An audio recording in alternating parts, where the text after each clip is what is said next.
প্রিয় দর্শক, আপনারা দেখছেন এটিএন নিউজ। বাংলাদেশ আই হসপিটালের সৌজন্যে স্বাস্থ্য বিষয়ক সরাসরি অনুষ্ঠান লাইভ প্রেসক্রিপশনে আপনাদের সবাইকে আমন্ত্রণ জানাচ্ছি। আমি ডক্টর ফাইজা রাহলা। দর্শক, আজকে আমরা যে বিষয়টি নিয়ে কথা বলবো সেটি হচ্ছে চোখের ক্যান্সার। এই বিষয়টি নিয়ে আমরা খুব বেশি সচরাচর কথা বলি না বা আমরা খুব বেশি হয়তো দেখিও না। আজকে এই বিষয়টিকে আমরা নির্ধারণ করেছি। এই বিষয় নিয়ে কথা বলতে আজকে স্টুডিওতে আমাদের সাথে উপস্থিত হয়েছেন অধ্যাপক ডক্টর শওকত আরা শাকুর মিলি, অরবিট ও অকুলোপ্লাস্টিক সার্জন এবং চোখের cancer specialist, consultant, Bangladesh eye hospital limited, Uttara. আপনাকে অনেক ধন্যবাদ আমাদের সাথে আমাদের আজকের এই অনুষ্ঠানে যোগ দেওয়ার জন্য। ওয়ালাইকুম আসসালাম। দর্শক, আমরা ম্যাডামের কাছ থেকে শুনবো, তবে তার আগে আপনাদেরকে জানাতে চাই চোখের ক্যান্সার এই বিষয়টি নিয়ে যদি আপনাদের কোনো প্রশ্ন থাকে বা কোনো মতামত থাকে তবে 0241010469 এই নম্বরে ফোন করে আপনার প্রশ্নটি করতে পারেন। আমরা তাহলে আমাদের আজকের আলোচনায় চলে যাই। চোখের ক্যান্সার। আমরা ক্যান্সার নিয়ে যখন কথা বলি আমরা অনেক রকমের রোগ নিয়ে কথা বলি, অন্যান্য অনেক ক্যান্সারের কথা শুনি, তবে চোখের ক্যান্সারের ব্যাপারে খুব বেশি শুনি না। আবার যখন চোখের রোগ নিয়ে কথা বলি তখনও কিন্তু ক্যান্সার শব্দটার সাথে আমরা খুব বেশি পরিচিত না। আপনার কাছে শুরুতেই জানতে চাই যে চোখের ক্যান্সার আসলে কোথায় কোথায় হতে পারে, চোখের ঠিক কোন কোন অংশে হয়, এবং তার থেকেও বেশি যদি আমাদেরকে আগে একটু বলতেন যে কাদের চোখের ক্যান্সার হচ্ছে আপনার অভিজ্ঞতার আলোকে। ধন্যবাদ। চোখের ক্যান্সার ছোট বাচ্চা এবং বড় সবারই হয়, এবং সেটা খুব যে কম হয় তা না। আমরা অনেক পেশেন্ট পাই, এবং যেহেতু আমি ক্যান্সার বিশেষজ্ঞ চোখের ক্যান্সার, আমার কাছেই আমি অনেক পেশেন্ট পাই।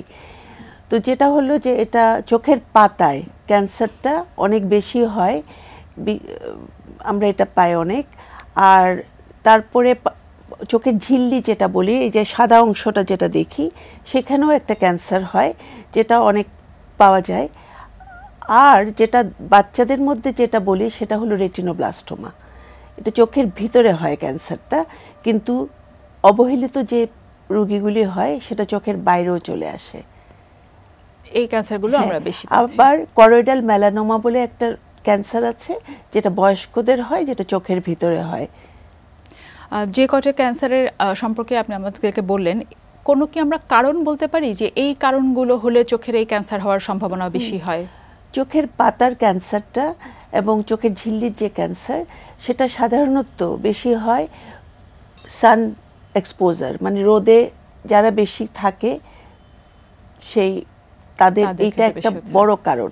অন্যান্য কারণগুলি আসলে না বলে এই ব্যাপারে আমি সচেতনতা করতে চাই যে রোদে গেলে যেন আমরা একটু প্রোটেক্টিভ ব্যবস্থা নিই। সেটা হলো রোদটা একটা বড় কারণ। এখানে কি আমরা কোনো জেনেটিক রিলেশন পাই কিনা, যাদের হয়তো পরিবারে চোখের ক্যান্সার ছিল বা সেরকম কি আপনারা পান কিনা? সেটা আছে কিছুটা। আর এখানে আরেকটা জিনিস আছে, কিছু ভাইরাসের জন্য এই এটা হয়, হিউম্যান প্যাপিলোমা ভাইরাস,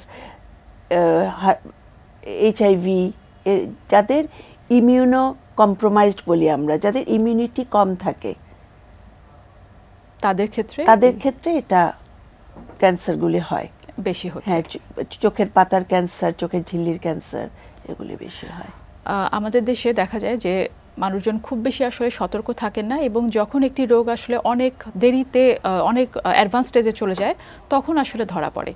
এই চোখের ক্যান্সারের ক্ষেত্রে আর্লি স্টেজে কী কী ধরনের উপসর্গ থাকে এবং পরবর্তীতে আসলে কী কী ধরনের উপসর্গ আরও যোগ হতে থাকে, এই ব্যাপারে যদি বলতেন। সুন্দর প্রশ্ন করেছেন। এটা আসলে আমরা খুব আর্লি স্টেজে রোগী তো পাই না, খুব কম পাই। কেন কম পাই? কারণ ওদের সচেতনতাটা নেই, ওনারা এই জিনিসটা নিয়ে ওয়াকিবহাল না।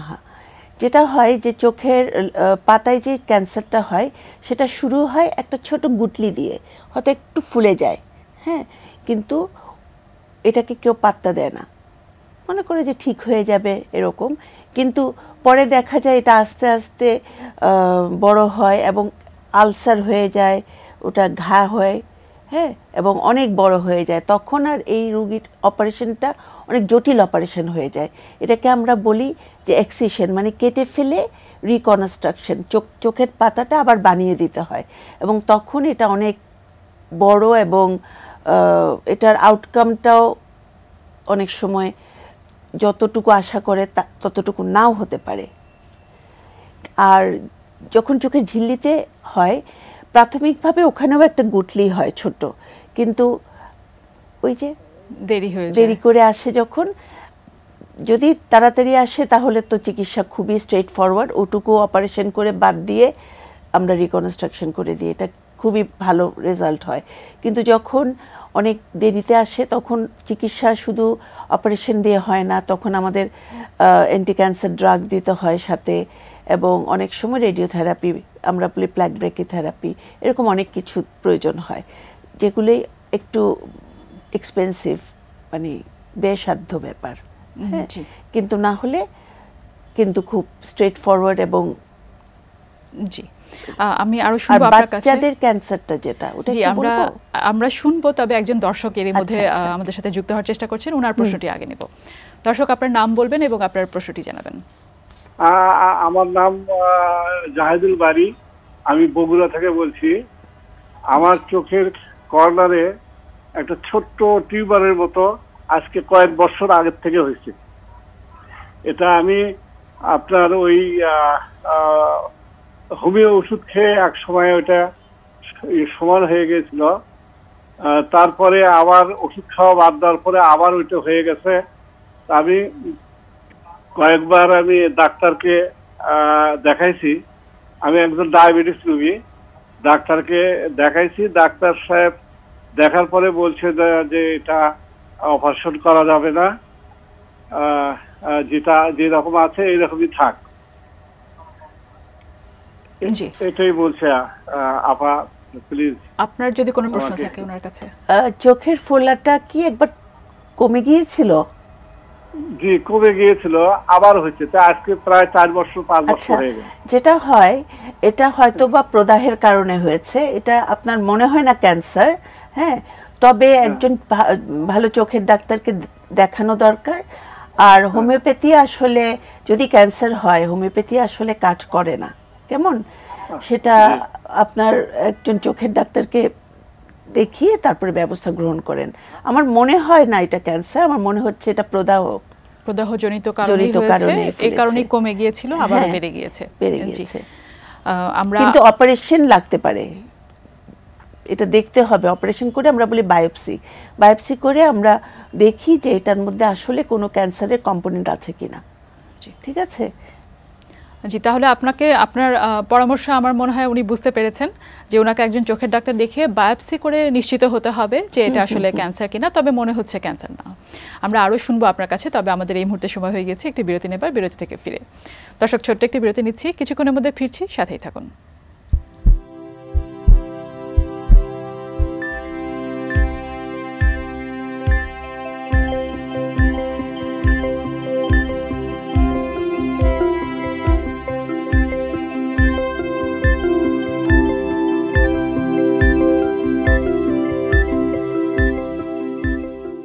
ফিরে এলাম বিরতির পরে।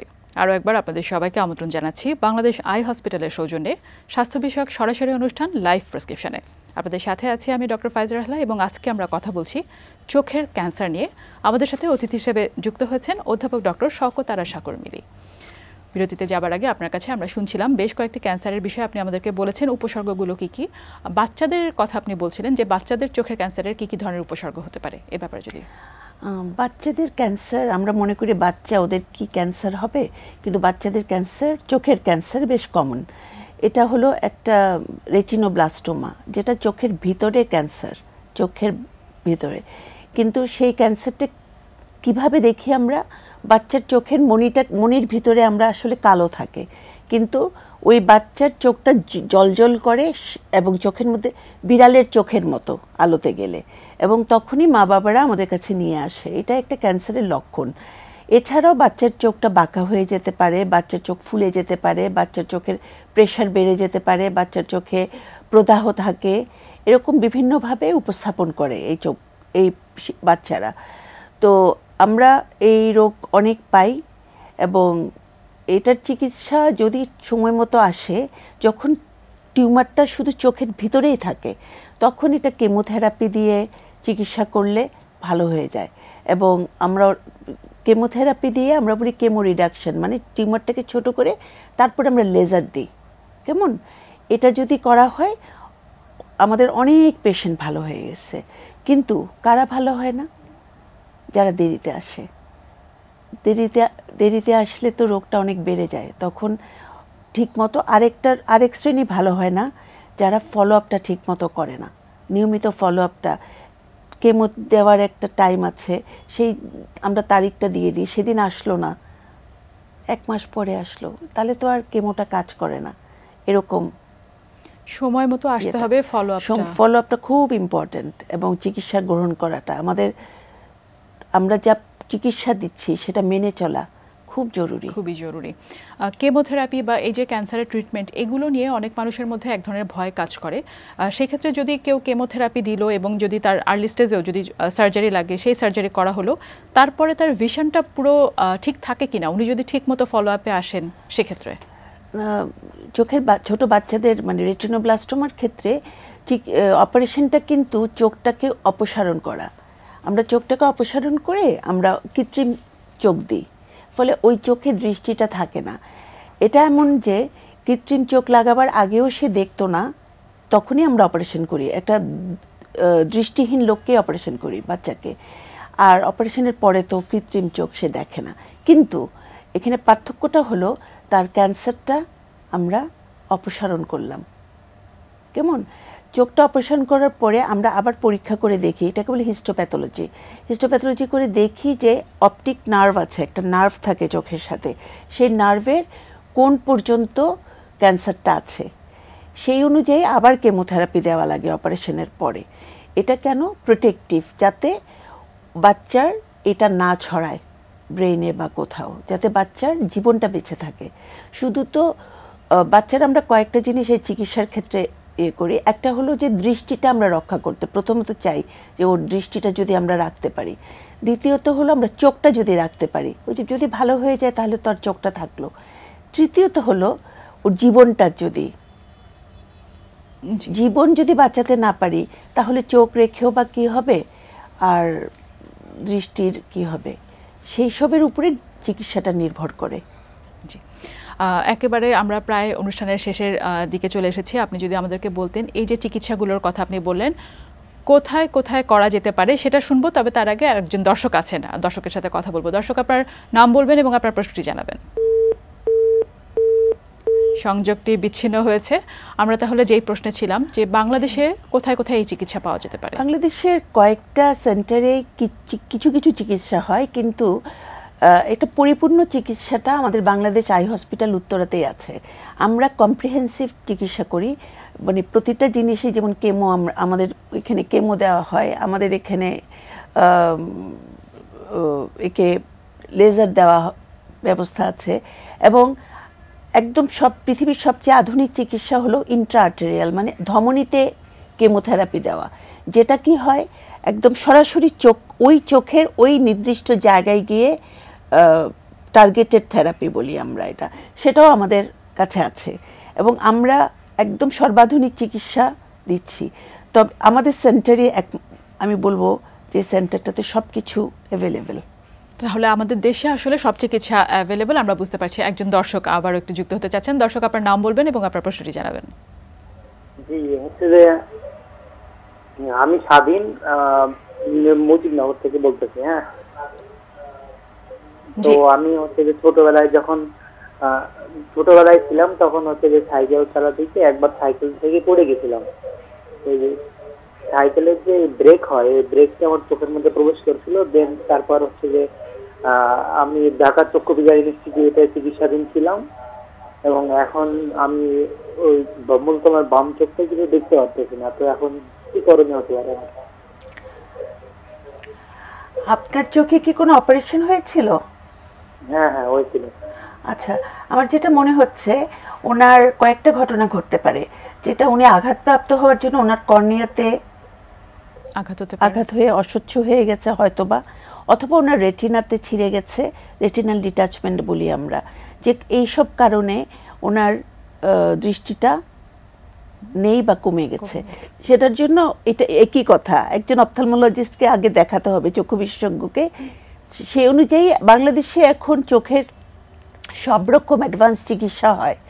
সুতরাং যদি কিছু করা যায়, অবশ্যই সেই চিকিৎসাটা নিতে হবে। ওনার কারণটা ডায়াগনোসিস, কারণ শুনে তো আমরা বলতে পারবো না যে কি হয়েছে, তো একজন চক্ষু চিকিৎসক দেখেই ওনাকে বলতে পারবে এবং কোনো কিছুই চিকিৎসার বাইরে চিকিৎসা করা যাবে। আপনাকে অনেক ধন্যবাদ আমাদের এই অনুষ্ঠানে এসে চোখের ক্যান্সার নিয়ে এবং তার সাথে সাথে আমাদের দর্শকদের প্রশ্নের উত্তর দেওয়ার জন্য অনেক ধন্যবাদ। আমি একটা কথা বলতে চাই, যেটা হলো যে রোদে যাওয়ার সময় যেন সবাই একটু সানগ্লাস পরে, আর গ্রামে যারা মাঠে ঘাটে কাজ করেন তারা মাথাল বলে একটা এই যে ইয়েটা, সেটা যেন পড়েন।